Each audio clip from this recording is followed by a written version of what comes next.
आप देख रहे हैं खबर तो समझिए और आपके साथ मैं हूं विवेक। शनिवार को इंडी गठबंधन की बैठक है। ऑनलाइन होने वाली इस बैठक में 14 पार्टी के नेता वर्चुअली जुड़ेंगे और आगे की रणनीति बनेगी। सूत्रों की माने तो नीतीश कुमार को इंडी गठबंधन का संयोजक बनाया जा सकता है।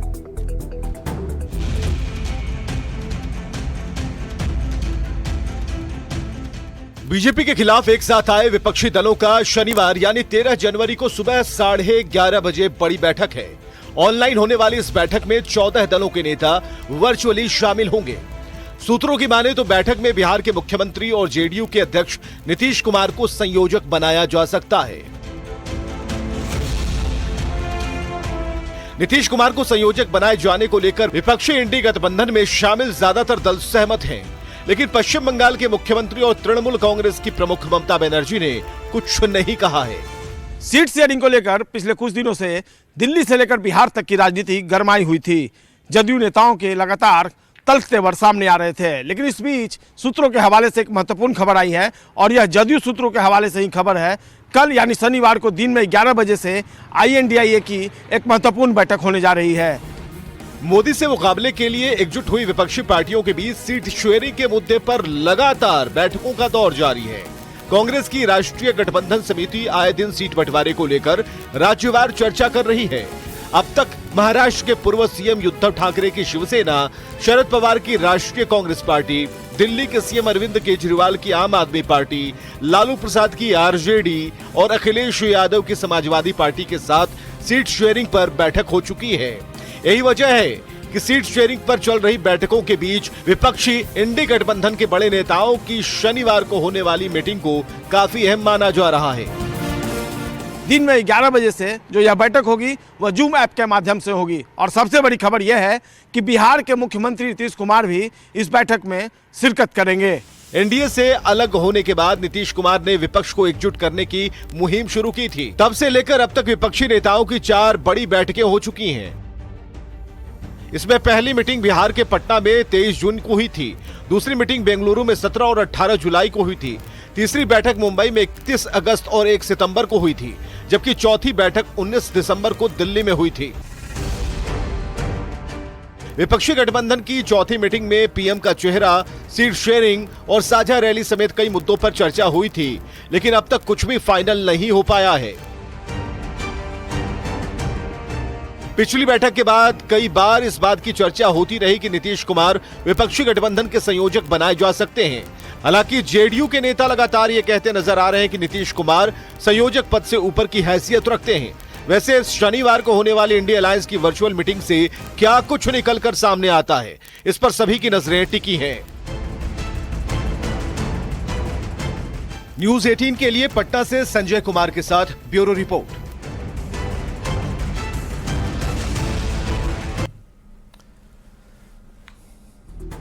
तो विपक्ष की वर्चुअल मीटिंग के मायने को जरा समझिएगा। 2024 का लोकसभा चुनाव चंद महीने बाद होने वाला और बीजेपी पूरी तरह से चुनावी मोड में आ चुकी है। बीजेपी के नेता मोदी का काम गिना रहे हैं। राम मंदिर से देश में जश्न का माहौल है और हवा का रुख बीजेपी की तरफ है। दूसरी तरफ विपक्ष बीजेपी की हैट्रिक को रोकने की कवायद में है।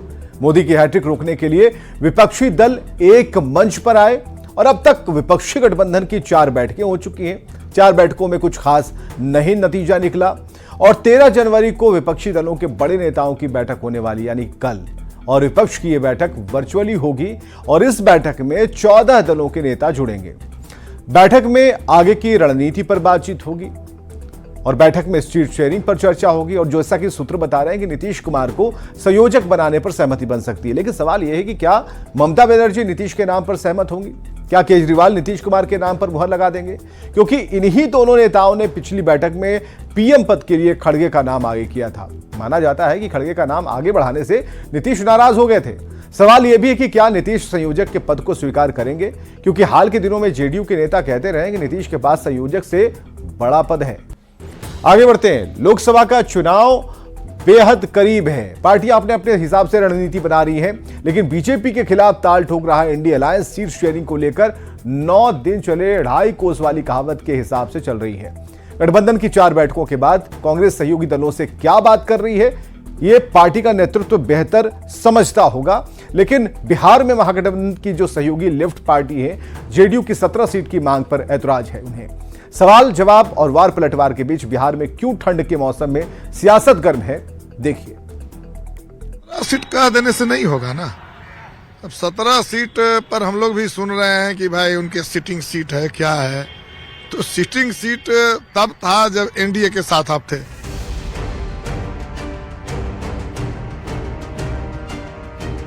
जेडीयू की ओर से 17 सीट की मांग की बात पर ये बयान दे रहे हैं भाकपा माले के विधायक रामबली सिंह यादव। लेफ्ट के नेता 17 सीट पर आपत्ति जता रहे हैं। तर्क दिया जा रहा है कि जब जेडीयू 17 सीटों पर चुनाव जीता था उस वक्त वो एनडीए के साथ था, आज स्थिति बदली हुई। चूंकि 17 सीट 16 सीट वो जीते थे, तो जीते थे उस स्थिति में जब उनके साथ भारतीय जनता पार्टी थी उनके साथ, और इसलिए अब उसी सपना में आप अगर खोए हुए रहेंगे तो ये ठीक नहीं है, और इसलिए ये दावा उनका सही नहीं है। भाकपा माले के बयान पर केसी त्यागी कहते हैं कि लेफ्ट कांग्रेस और आरजेडी के साथ परफेक्ट अंडरस्टैंडिंग है, लेकिन 17 सीट की जेडीयू की मांग भी सही है। हमारा लेफ्ट के साथ भी, आरजेडी के साथ भी, कांग्रेस के साथ भी परफेक्ट अंडरस्टैंडिंग है। कल हमारे नेता नीतीश कुमार जी ने बहुत स्पष्ट कहा है कि कोई झगड़ा नहीं है, इसको निपटा लिया जाएगा। सभी दल अपनी संख्या को बढ़ा करके प्रस्तुत करने के आदी रहे हैं, इसलिए इसको ज्यादा चिंता का विषय हम नहीं मानते। आपका जो स्टैंड है 17 वाला वो कायम है? हाँ, कायम नहीं, वो सर्वविदित भी है, उसमें कोई विवाद भी नहीं। इंडिया अलायंस में सीटों के बंटवारे को लेकर मचे घमासान पर डिप्टी सीएम तेजस्वी यादव ने कहा है कि सीट शेयरिंग पर बातचीत चल रही है और गठबंधन में सब कुछ ठीक है। तेजस्वी जी, सीट शेयरिंग को लेकर अभी तक बातें नहीं क्लियर हो पाई है। आप बात नहीं करने आए मेरे से। अरे आप बात कीजिएगा। कल एक ट्वीट मध्य प्रदेश के सीएम सर बिहार आ रहे हैं, मोहन यादव को। अशोक चौधरी जी का एक ट्वीट आता है, इसमें कहते हैं कि मुख्यमंत्री जिस तरफ रहते हैं उनका पलड़ा भारी हो जाता है और 17 सीटों पर दावा कर रहे हैं। क्या इस तरीके के बयान, जबकि आपस में बड़े नेता बैठ के बात कर रहे हैं, तो इस तरह का बयान सही है? विपक्षी गठबंधन में सीटों के तालमेल को लेकर माथापच्ची जारी है। कांग्रेस के नेता सहयोगी दलों को अपने नेतृत्व से बात करने की नसीहत दे रहे हैं, तो वहीं बीजेपी जेडीयू पर सहयोगी दलों में अलग थलग किए जाने की बात कह रही है। इंडिया अलायंस के जितने भी अलायंस पार्टनर हैं, उन सभी को अपनी अपनी बातें अपने शीर्ष नेतृत्व से करनी चाहिए, और कभी भी किसी को मौका क्यों दें, विपक्षी पार्टी को हम क्यों मौका दें सवाल उठाने का। आपकी जो भी बातें हैं अपने शीर्ष नेतृत्व को बताएं। बिहार में इंडी गठबंधन में नीतीश कुमार और जनता दल यूनाइटेड को एक रणनीति के तहत अलग थलग कर दिया गया है। अब जनता दल यूनाइटेड कह रहा है कि हमें 16-17 सीटें चाहिए, और उनके साथी ही जनता दल यूनाइटेड को इस बात का बार बार एहसास दिला रहे हैं कि आपका राजनीतिक औचित्य अब खत्म हो चुका है। इंडी गठबंधन के बीच सीटों का गुणागणित कब तक तय होगा ये पता नहीं, पर लगातार सीटों के पेंच ने सियासत को गर्मा जरूर दिया है, और इसी को लेकर बीजेपी के नेता लगातार तंज भी कस रहे हैं। न्यूज 18 के लिए दिल्ली से अमितेश सिंह, पटना से शैलेंद्र और रवि एस नारायण की रिपोर्ट। तो जेडीयू के दावों पर लेफ्ट के ऐतराज को जरा समझिएगा। 2024 को लेकर विपक्षी दलों ने INDIA नाम से गठबंधन बनाया, और गठबंधन में सीट शेयरिंग पर चर्चा हो रही है। अब तक कांग्रेस की कई सहयोगी दलों से बातचीत हो चुकी है, और सीट शेयरिंग पर आरजेडी और कांग्रेस की बैठकें भी हो चुकी हैं। लेकिन जेडीयू का कहना है कि जो भी बात होगी वो उसकी 16 सिटिंग सीट छोड़कर होगी। जेडीयू का कहना है कि अभी उसके 16 सिटिंग सांसद हैं, तो जाहिर सी बात है वो 16 सीट पर उसका दावा है। अब जेडीयू के 16 सीट के दावों पर सीपीआईएमएल ने ऐतराज जता दिया, और सीपीआईएमएल का कहना है कि 2019 में स्थिति अलग थी, नीतीश कुमार एनडीए में थे, अब वो महागठबंधन में, और महागठबंधन में और भी कई दल हैं। लेफ्ट का यहां कहना है कि बात तब बनेगी जब सभी पार्टियां सहयोग करेंगी, यानी कि थोड़ा थोड़ा सबको छोड़ना पड़ेगा। मतलब जेडीयू के 16 सीट के दावे पर लेफ्ट को ऐतराज है, यानी बिहार में विपक्ष के अंदर सीटों पर खटपट है। देखना यह है कि यह मामला कब तक सुलझ पाता है। आगे बढ़ते हैं। 22 जनवरी को अयोध्या में राम मंदिर की प्राण प्रतिष्ठा है। कांग्रेस अध्यक्ष मल्लिकार्जुन खड़गे और सोनिया गांधी समेत विपक्ष के कई नेताओं ने न्योते को ठुकरा दिया। वहीं लालू नीतीश के न्योता समेत आने जाने पर अब भी सस्पेंस है। बीजेपी सांसद रविशंकर प्रसाद का कहना है कि दोनों को न्योता भेजा गया, तो जेडीयू के मुख्य प्रवक्ता केसी त्यागी का कहना है कि नीतीश कुमार को न्योता नहीं मिला। अभी तक हमें इस प्रकार का कोई निमंत्रण वहां पर नहीं मिला है।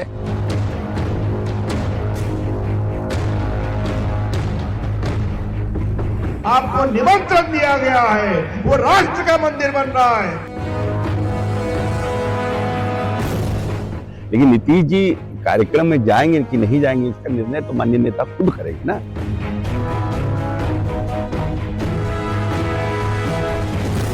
ये लोग सनातन हिंदू विरोधी हैं।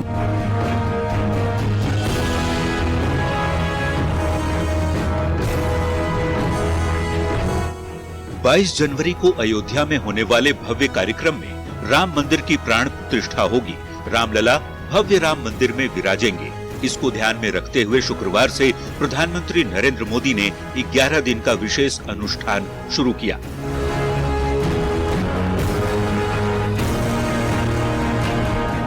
मैं आज से 11 दिन का विशेष अनुष्ठान आरंभ कर रहा।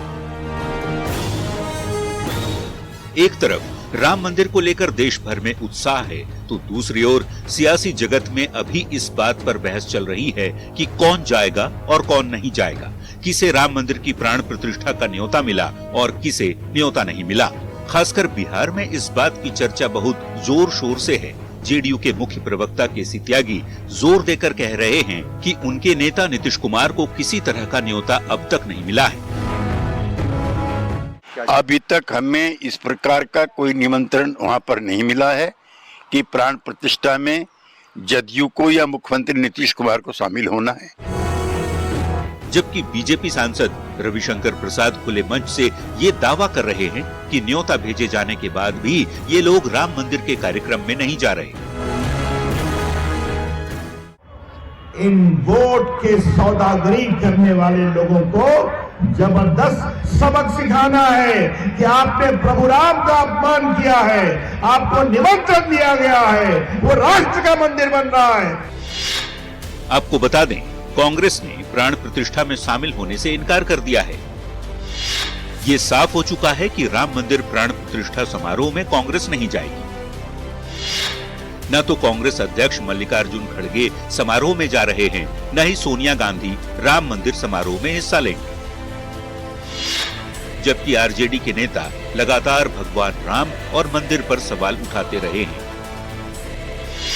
ऐसे में सबकी नजर नीतीश कुमार के फैसले पर टिकी हुई है कि क्या नीतीश कुमार अयोध्या जाएंगे। न्यूज़ 18 के लिए दिल्ली से अमितेश और पटना से आनंद अमृतराज के साथ ब्यूरो रिपोर्ट।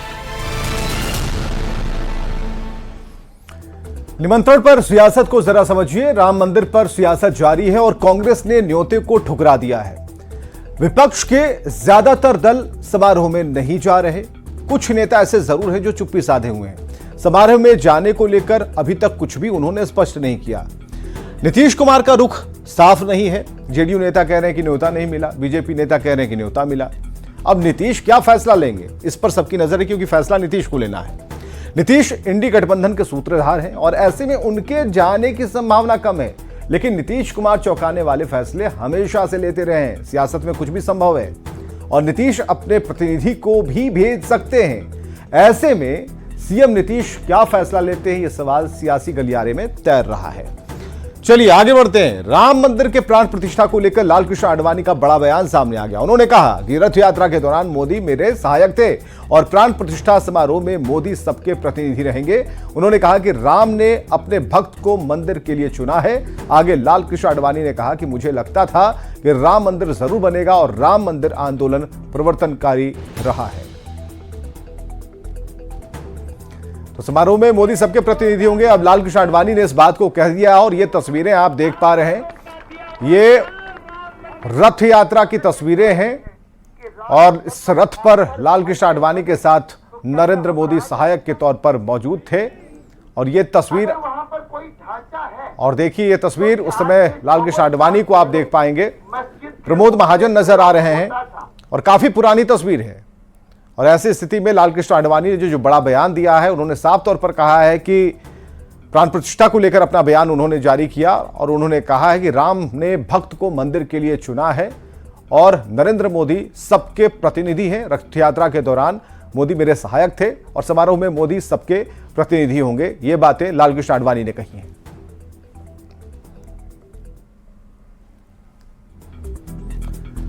राम मंदिर आंदोलन में लालकृष्ण आडवाणी की भूमिका जरा समझिए। 25 सितंबर 1990 जब आडवाणी ने एक रथ यात्रा शुरू की, आडवाणी ने रथ यात्रा निकालकर राम मंदिर के आंदोलन को बड़ा बनाया। लालकृष्ण आडवाणी की रथ यात्रा ने जन जागरण किया, अयोध्या के राम मंदिर की बात को घर घर तक पहुंचाया। उनकी यात्रा कई राज्यों से होकर गुजरी, जहां अलग अलग सरकारों का शासन था। रथ यात्रा बिहार में गया से शुरू हुई। 22 अक्टूबर 1990 की देर शाम समस्तीपुर पहुंची और समस्तीपुर में ही तत्कालीन सीएम लालू प्रसाद के निर्देश पर आडवाणी अरेस्ट कर लिए गए। लेकिन आडवाणी की गिरफ्तारी बीजेपी के लिए वरदान साबित हो गई। बीजेपी के हिंदुत्व का मुद्दा लोगों के दिलों तक पहुंच गया और इसका नतीजा है कि आज बीजेपी सरकार में है और देश में सुप्रीम कोर्ट के निर्देश पर भव्य राम मंदिर का निर्माण हो रहा है। चलिए आइए देखते हैं अब इस वक्त की हेडलाइंस।